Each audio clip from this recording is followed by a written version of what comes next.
का ब्लॉग थोड़ा स्पेशल होने वाला है क्योंकि आज मैं एक स्टोरी टेलिंग कंपटीशन में रही हूँ जो है स्पिरिचुअल स्टोरी टेलिंग कंपटीशन।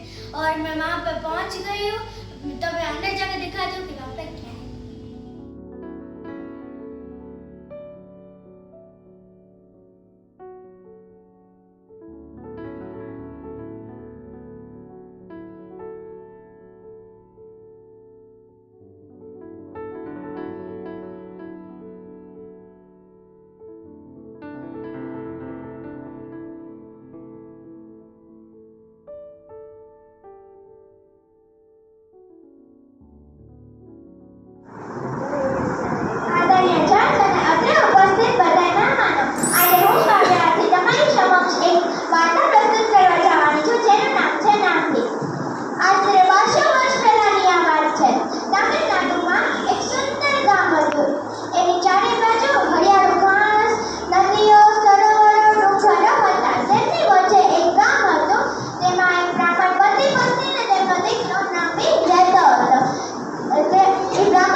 और मैं आपके साथ एक बात शेयर करना चाहती हूँ कि आपके सिटी में भी कॉम्पिटिशन्स होती होगी। सो मैं चाहती हूँ कि आप उसमें पार्टिसिपेट करो, आपको कुछ नया सीखने को मिलेगा, नॉलेज मिलेगा। और आप रील्स कम देखिए, मैं भी पहले बहुत रील्स देखती थी, बाद में मैंने इस कॉम्पिटिशन्स में पार्टिसिपेट करके मुझे बहुत सारा नया सीखने को मिला, नॉलेज मिला।